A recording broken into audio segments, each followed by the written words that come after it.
tous nos cœurs brûle cette espérance du retour de notre Sauveur.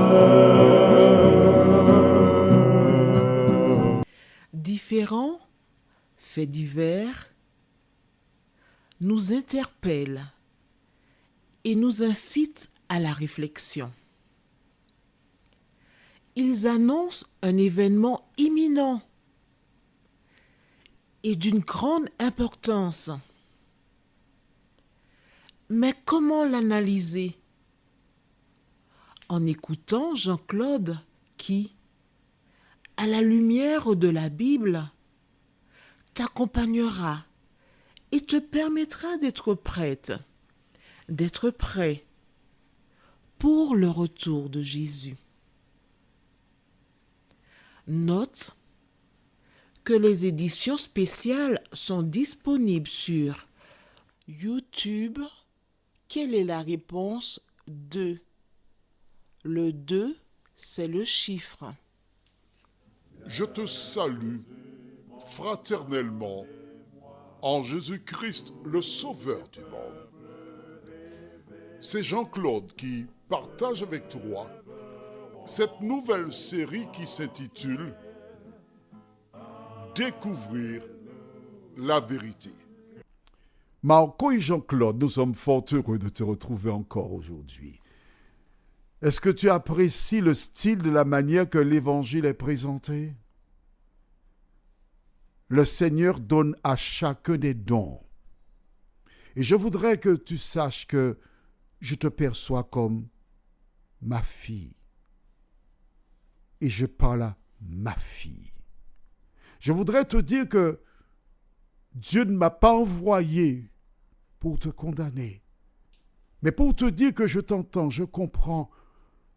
Mais ce qui est important, ce n'est pas de justifier ton passé, mais voir comment tu peux, à partir de ton passé, rebondir pour marcher selon la parole de Dieu.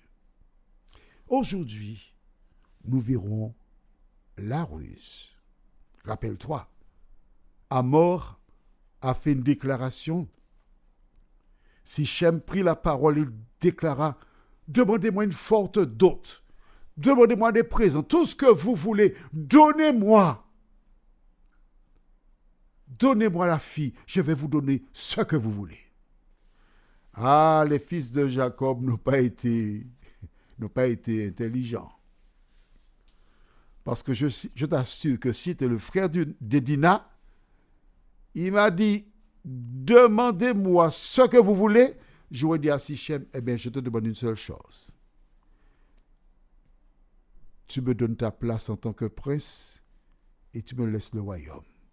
Et je te donne Dina. Ça paraît logique, rationnel. Mais est-ce qu'ils sont logiques et rationnels lorsqu'on est en colère? Voyons cela, la ruse. Prions. Seigneur, merci pour la parole. Merci de continuer de planter en nous des jalons, de mettre des clôtures afin de protéger nos âmes. Que le Saint-Esprit continue son œuvre en nous et que nous puissions jour après jour vivre de la parole. Nous t'avons prié au nom de Jésus pour ta gloire éternelle. Amen.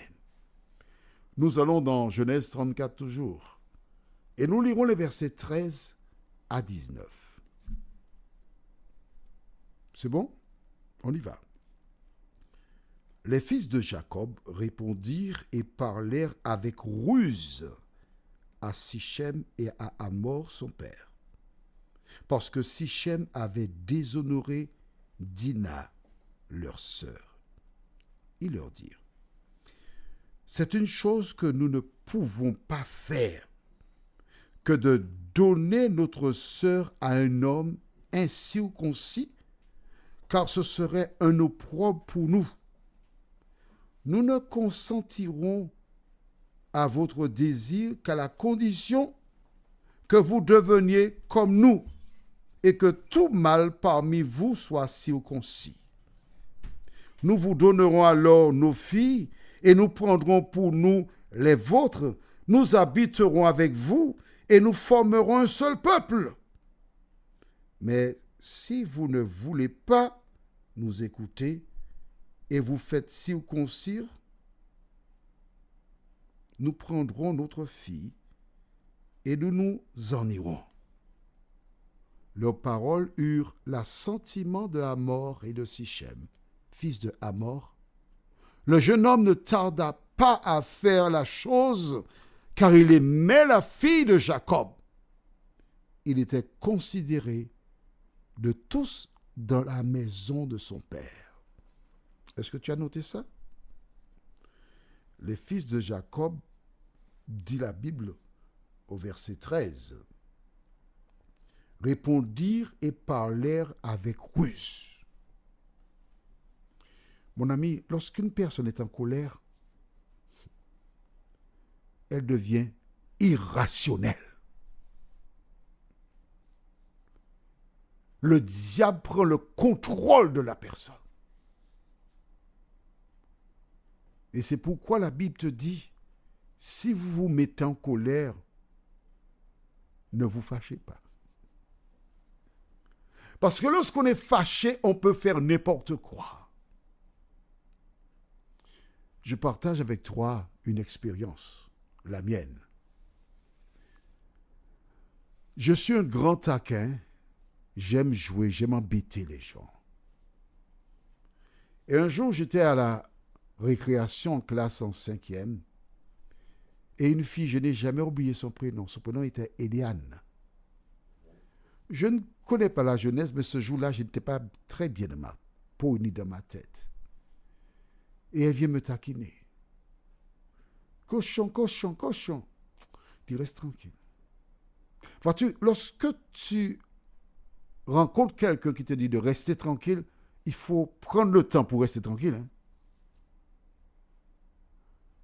Mais elle continue. Je me suis retourné, je dis, écoute, tu sais, on ne dit pas cochon, on dit porc. Et j'avais à peine dit porc que ma main droite est partie en grande vacances sur son visage. La première et dernière fois que j'ai frappé une femme. Bah! Et elle est tombée. En un instant, la récréation est arrêtée. Tout le monde me pointe du doigt. On la transporte à l'infirmerie et moi, j'étais jeune. Moi, je pensais qu'elle était morte. J'avais peur. Et le directeur étant hors de l'établissement, c'était un roseau. On attendait qu'il revienne. Alors, la fille est couchée sur le lit. Je touche son visage. Je dis, réveille-toi, réveille-toi, réveille-toi. Rien. Elle a dû rester comme ça. Au moins 3/4 d'heure. Hein. Mais 3/4 d'heure, mon cœur bat, mon cœur bat, mon cœur bat. Et lorsque le directeur est arrivé, qu'est-ce qui s'est passé? Je lui raconte. Il a mis ma tête entre ses deux jambes. Il a pris un bâton. Il m'a donné du bâton. J'ai seulement pleuré sans dire un mot parce que j'étais en train de payer. Et cette fille, depuis ce jour, quand elle me voyait, elle changeait de trottoir. Je lui demandais pardon. Ah, maman, dès qu'elle me voyait, c'était exactement comme un chat qui a été brûlé, qui aperçoit de l'eau. Les frères de Dina sont en colère. Et quand tu es en colère, le diable se saisit de toi. Combien de personnes qui sont actuellement en prison parce qu'elles ont été dans l'incapacité de contrôler la colère. Combien de personnes ont des vies ravagées par le regret, le remords. Mais je voudrais te dire, mon ami, mon ami IE ou I tout court, quel que soit ce que tu as fait, Dieu te permet d'entendre cette émission et il te dit, venez à moi, vous tous qui êtes fatigués, chargés, et je vous donnerai du repos. Prenez mon joug sur vous et recevez mes instructions. Qui que tu sois, quelle que soit l'action que tu as posée, Jésus te demande de venir vers lui, de déposer ce fardeau à ses pieds, de lui dire, Seigneur, tu sais toutes choses. Tu sais que au départ, je ne voulais pas, mais j'ai commis l'irréparable. Et chaque jour, cela me revient au cerveau. Seigneur, délivre-moi. Si tu es sincère, le Saint-Esprit viendra te décharger. Alors toi qui écoutes cette émission, tu n'as pas encore réalisé le plan, le projet. Laisse tomber, ne continue pas. Car souvent, lorsque tu as laissé une porte ouverte pour le diable, il t'emmène loin de Dieu. Et quand tu as commis quelque chose d'irréparable, il te dit la seule chose qui te reste à faire pour t'en sortir, c'est de mettre un terme à ta vie. Et c'est pour t'empêcher d'aller à cet extrême que l'Éternel te permet d'écouter cette émission. Que fais-tu? Prions. Notre Seigneur et notre Dieu. C'est vrai qu'il existe des situations qui nous mettent en colère. C'est vrai que le diable provoque des situations afin de nous entraîner sur son terrain. Mais nous te demandons, Dieu, de nous aider à garder nos yeux sur l'étoile du matin, Jésus. Cette grâce, nous te demandons au nom de Jésus pour ta gloire éternelle. Amen.